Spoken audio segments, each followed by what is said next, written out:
Een 26-jarige man uit Stiensgeer maar 2 jaar lang geen vee meer houden. Dat heeft de rechtbank in Ljouwert bepaald. Hij werd vertocht van het vertutten van zijn vee. En net 1 keer, maar volle vaker. De man zei zelf dat hij zijn beesten nog nooit meer opzetzin net goed verzwaren had. Nou, bij de rechtbank in Ljouwert ziet verslagjouwer Auke Zeldenrust. Auke, om te beginnen, wat vindt justitie van deze man? Nou, Jan Posma is een alleraardigste meneer, zei justitie. Maar voor bistenswartje, dat ken hij net. Daar is hij net goed in. Daar bakt hij niks van, zei justitie van de middag. En we laten even een stukje van de onklacht jaren. Meneer zou een varken voorhanden hebben gehad zonder oormerk. Meneer zou zijn dieren niet op de juiste wijze verzorgen. En meneer zou niet capabel zijn dieren te houden. Ja, stevige onklacht, Kees. Wat heeft het uiteindelijk resulteerd in wat voor straf?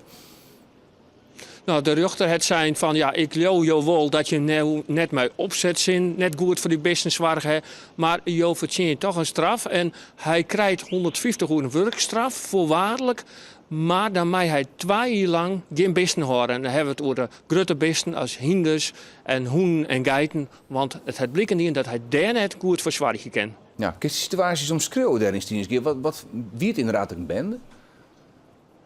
Een puinhoop, zei de rechter op het hiem van deze man. De hinders kregen geen eten, stieren in de stront. De lei op het hiem lei alle keer afval, de lei biegeliks, glas, de lei plastic.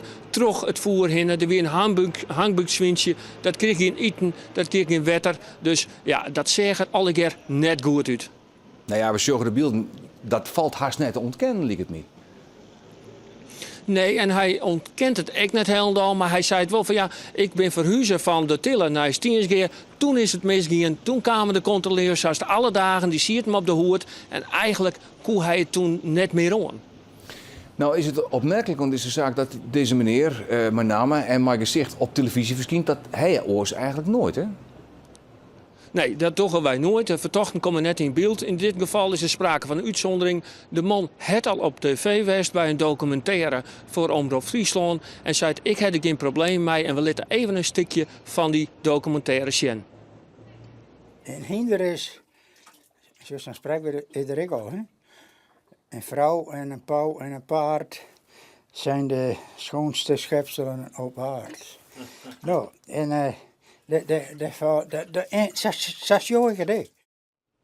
Ja, toch heeft hij straf gekregen en een behoorlijke in voor een hobbyboer zoals deze man. Maar 2 jaar lang ging het de besten houden. Wat vond hij van die straf?